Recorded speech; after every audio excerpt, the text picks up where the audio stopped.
Olá meninas, tudo bem? Eu Gisele Monteiro do programa Gravidez e Pós-Parto Informa e hoje eu estou muito feliz porque estou aqui com a doutora Tatiana Parmegiano, gravidíssima, final da gravidez, né doutora? Ela é ginecologista e obstetra.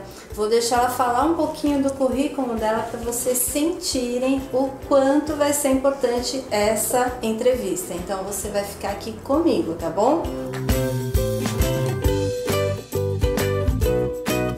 Oi, gente, prazer enorme estar aqui, deu certo, né? Gabriela aqui no forno esperou, tô com 38 semanas, né? 38, olha. Então eu sou ginecologista, né? Sou obstetra, tenho especialização em medicina esportiva e minha área de atuação é a ginecologia do esporte, que visa dar um atendimento particularizado às meninas que praticam esporte, seja ele amador ou profissional. Eu sou ginecologista do time Brasil, né, do Comitê Olímpico Brasileiro, há alguns anos, né, eu fui como médica para Londres e para o Rio, né, nas Olimpíadas, então consegui juntar, na verdade, duas áreas, né, eu fui atleta, médica, juntei e cuido delas agora. E uma área maravilhosa, doutora, porque é assim, não tem quem fale, quem atue praticamente nessa área, né? Como que é essa área para você? É uma das únicas, não é? Na verdade eu fui a primeira que fez o título, né? Que realmente fui atrás do título em medicina esportiva, comecei a atuar. O início foi até a incontinência urinária, né? Uma professora da Escola Paulista, a doutora Eliana Zucchi, fez essa relação da incontinência urinária em atletas. Hoje a gente tem um setor de ginecologia do esporte na escola, somos poucas, né?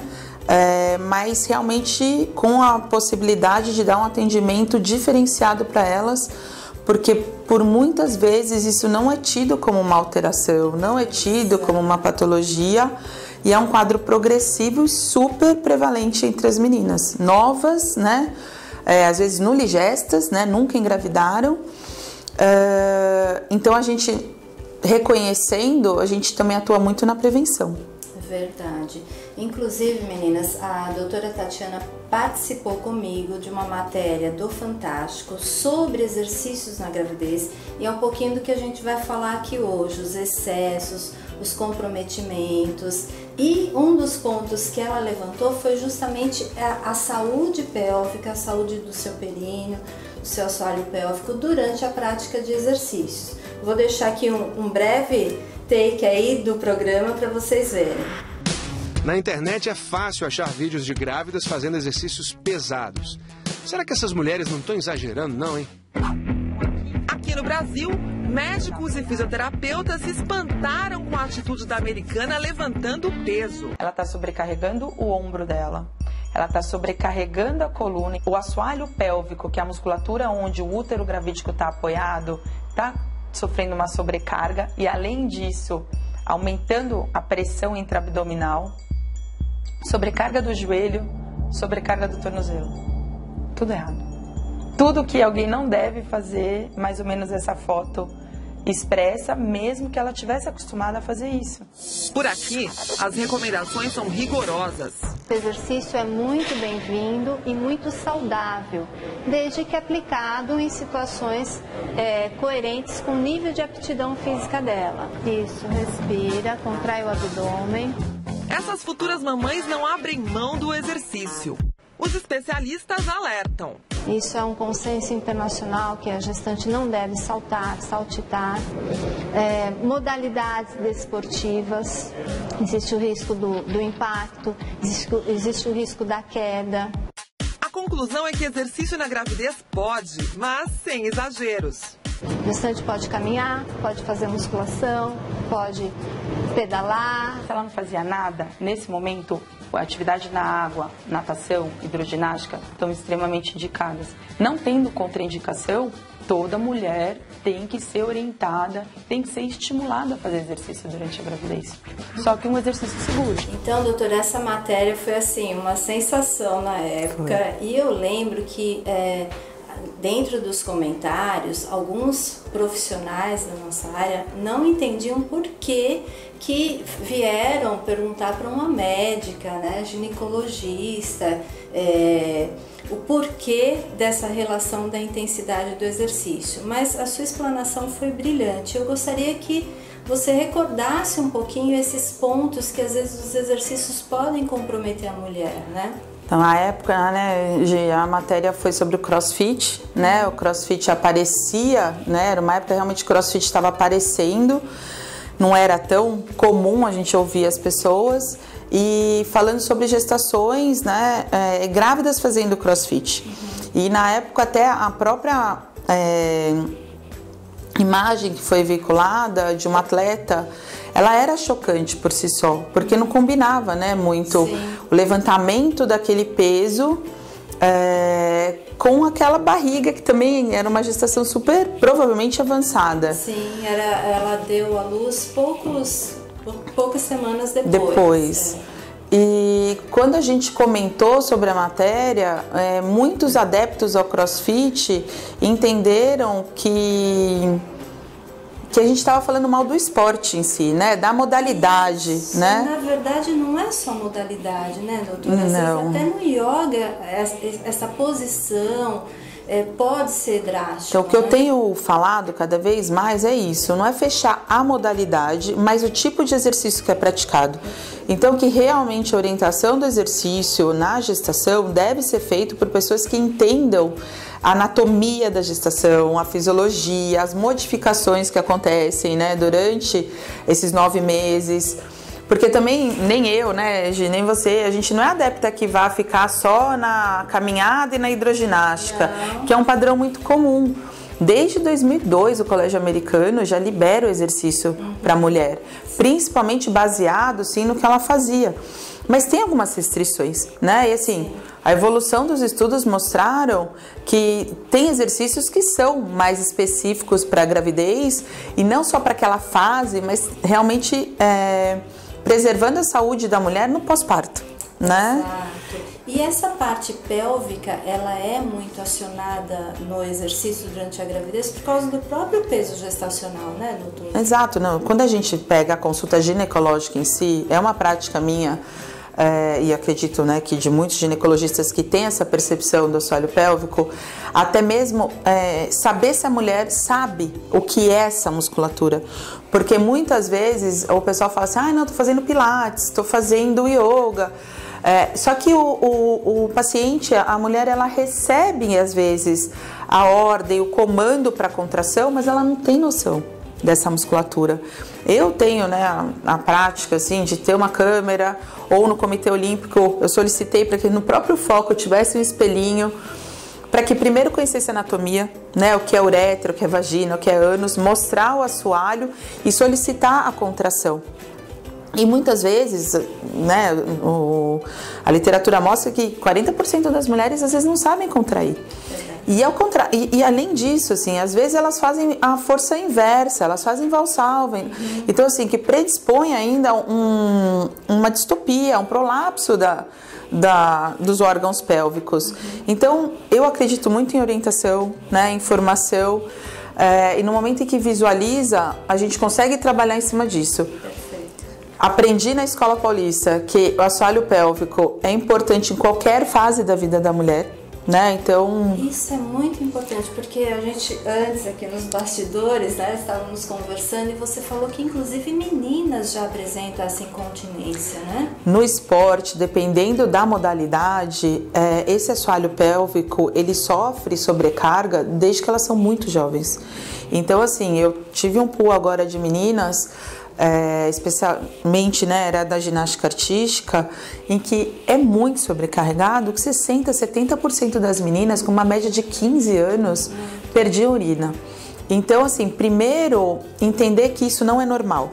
Não é normal perder xixi, ok? Nem um pouquinho, né, assim, porque pode ser até um quadro comum, mas não é normal. E mostrar que às vezes perder esse pouquinho é o início de um quadro progressivo, né? E que está muito baseado no assoalho, né? Assim, o que eu costumo falar para elas, que ele dá sustentação, né, aos órgãos pélvicos, bexiga, útero e intestino. Ele vai absorver o impacto, né? Então, assim, vamos dizer, na ginástica é muito impacto. Mas uma corredora, É cada passo, né? São muitas horas, né? Para quem faz as provas de fundo, né? É músculo. 3 horas, às vezes, sei lá, correndo essas ultramaratonas, né? Exato. Até meia maratona, é muita sobrecarga. Isso é muito individual, Gi, porque assim, dependendo do preparo daquela musculatura, ela cansa antes ou não. Perfeito. Entendeu? Então, assim, a sustentação, absorção do impacto e continência urinária e fecal, né?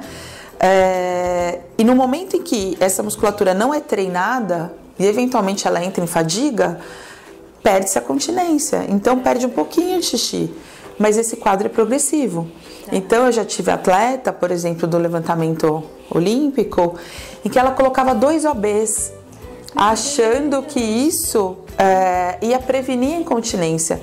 Então partia um pouquinho da falta de informação até anatômica, mas da sobrecarga também. Então depois até a gente insere aqui uma foto muito didática, assim, que a gente consegue visualizar a perda até na Olimpíada de Sydney, né? Uma menina do levantamento.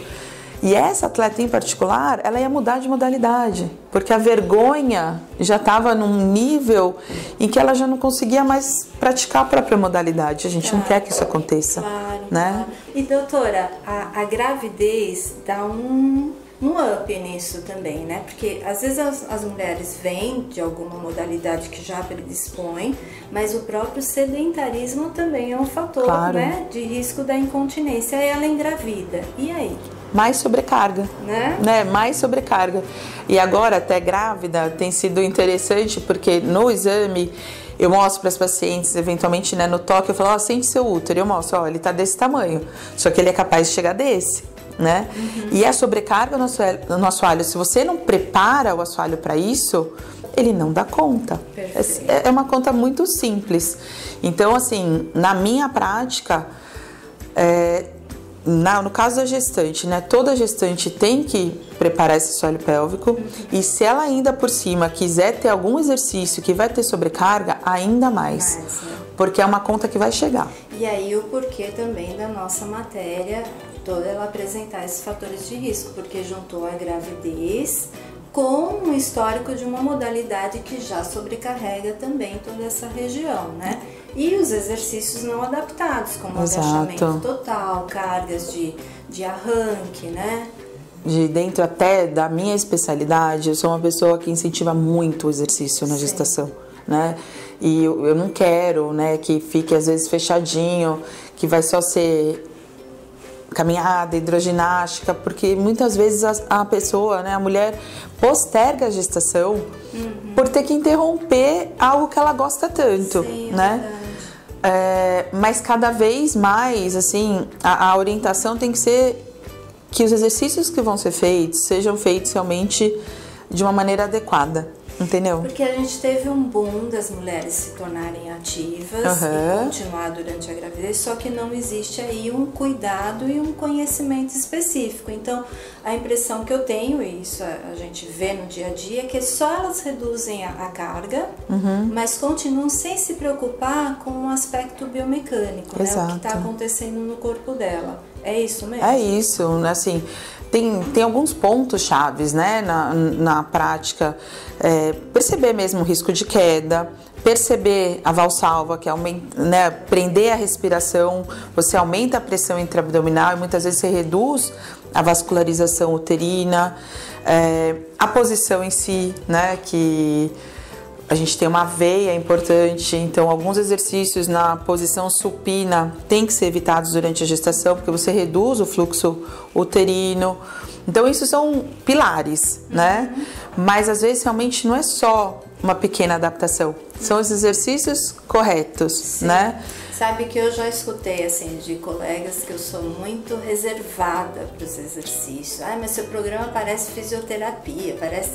As pessoas não entendem que é necessária essa adaptação. Por exemplo, um simples decúbito, né? Ou não projetar a barriga para baixo, ou então tirar a carga para fazer um agachamento. Então a gente tem aí um longo trabalho pela frente de conscientização, né? E aí, o que eu acho, de que as pessoas às vezes que não fazem esses exercícios, elas colocam que quando nasce o bebê, que aí o neném nasce bem, nasce saudável, no sentido de, olha, eu fiz tudo isso e deu tudo certo. Só que isso é o que eu acho cada vez mais, o prejuízo, na maioria absoluta das vezes, não é para o bebê, entendeu? O bebê vai nascer bem. Inclusive, eu vi já a imagem daquela atleta do programa, como ela ficou depois. E ela ficou com diástase e provavelmente a gente tem aí um risco de incontinência. Sem dúvida, né? Assim, a sobrecarga, tudo bem que é visual, a gente não tinha noção do quanto de peso que ela estava carregando, quanto que ela estava acostumada a carregar, talvez aquilo fosse pouco, mas é o movimento em si, né? E assim, principalmente se a gente focar em assoalho pélvico, né? Então, o fato do nenê nascer bem depois e saudável não justifica que aquele exercício era o ideal para a gestação. Perfeito. Porque, bem assim, até eu cada vez estou mais admiradora mesmo do seu trabalho, o acometimento ao assoalho pélvico e a diástase em si são consequências muito prevalentes, muito comuns entre as mulheres no pós-parto. E isso, assim, ela pode estar super feliz com o bebê, mas tem uma autoestima ali, né, que demora a ser recuperada, né? Eu costumo falar assim, algumas eu pego lá embaixo, sabe? Totalmente frustradas, depressivas, uma autoimagem, assim, que até compromete às vezes o relacionamento com o marido. Então, é difícil. Porque mesmo. Quando você tá grávida, né, todo mundo chega em você, te elogia, acha você linda, né, apesar de toda a alteração, né, de imagem corporal. Mas quando o bebê nasce, o foco vai pro bebê. E aí, né, a mulher realmente tem que recuperar, né? Então, eu acho que um ganho de peso adequado na gestação é primordial, né? Eu acho que a prática esportiva na gestação é essencial para que esse pós-parto seja saudável, né? De maneira física e psíquica. E a volta, doutora Tatiana? Porque aí elas querem, né?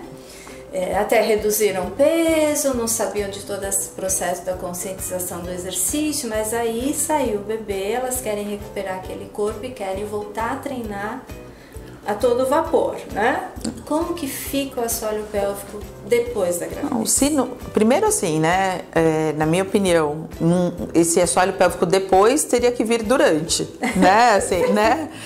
Se tiver um pré, ótimo, se tiver um durante, melhor, porque já facilita o pós, né? Tanto de tudo, da consciência, porque eu falei que muitas vezes não tem essa consciência, e é uma consciência às vezes difícil, né? Assim, eu trabalho muito com fisioterapeutas especializadas em uroginecologia, e eu brinco que tem ali o biofeedback, que às vezes você consegue fazer uma contração rápida, você se sente ótima, e a hora que pede para sustentar é difícil, né? Então, mesmo quando a paciente tem a consciência perineal, eu sugiro que passe por uma avaliação, porque essa visualização da contração causa uma resposta para o treinamento muito melhor, né? Que quando você fala, então agora contrai o assoalho, até nos seus vídeos, assim, a sua lembrança do seu comando coloca a gente realmente postura, assoalho, então... Do vídeo que ela tá falando do programa Gravidez em Forma, que ela foi sou adepta. Então, acho que o retorno depende muito do que foi feito, né?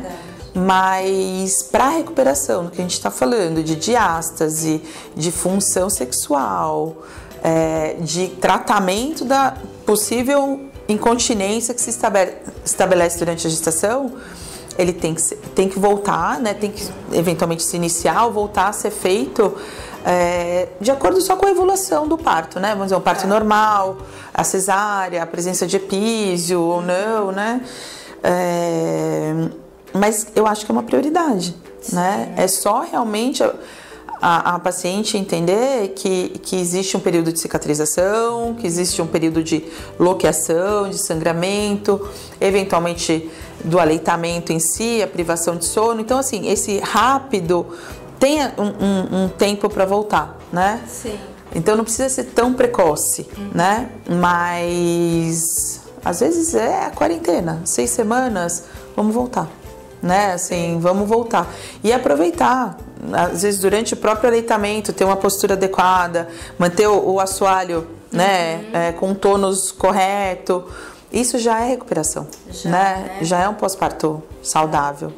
Perfeito. A ordem seria então recuperar toda essa região de abdômen, postura, períneo, para daí ir aumentando gradativamente, voltando aos treinos. Claro, até porque isso até ajuda a eventualmente lesões ortopédicas, né? Porque se você sair de um período que, obviamente, com essa barriga eu não faço o que eu estava fazendo antes, você se machuca, né? Você tem uma alteração hormonal ao longo da gestação que demora aí essas 6 semanas, a embebição gravídica, os hormônios da gestação, para se, né, retornarem ao normal fisiológico. Ai, que ótimo. Eu tô muito feliz. Ah, que bom, eu também. Agradecida mesmo pela entrevista. Quer colocar alguma consideração a mais? Eu vou deixar os seus contatos aqui, o Instagram também, né? Mas tem alguma mensagem mais, doutora? Não, acho que eu agradeço muito a oportunidade, porque às vezes as pessoas se acostumam a achar que, por exemplo, gestante, toda gestante faz xixi, né, perde xixi. Não é assim, não é para ser assim. A gestação, de uma maneira, né, com a liberação obstétrica, ela tem que ser ativa, né? Ela faz parte da autoestima, faz parte da redução de ganho de peso, até porque tem patologias associadas a isso.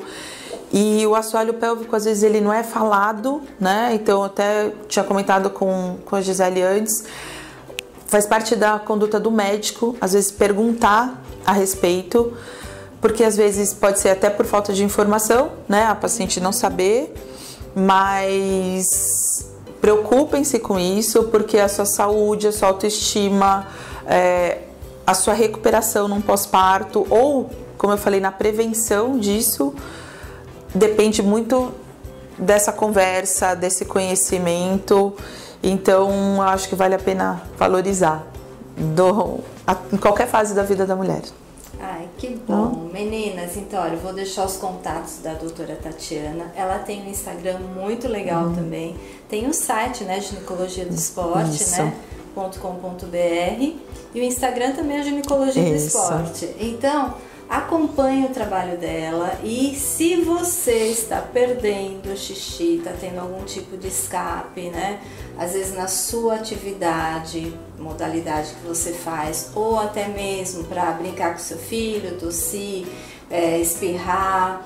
A doutora Tatiana em breve está de volta. Estou de volta. Licença de médico pequenininha. Porque é difícil vocês encontrarem um médico assim com essa especialidade. A gente vê algumas físios que fazem o trabalho direcionado, mas eu acho que o médico examinar, ter toda a conduta já e orientar também é muito importante. Então, vou deixar os contatos dela aqui, tá bom? E a gente se encontra numa próxima entrevista, no próximo vídeo. Um beijo. Tchau. Obrigada, doutora. Que bom, Gi. Feliz.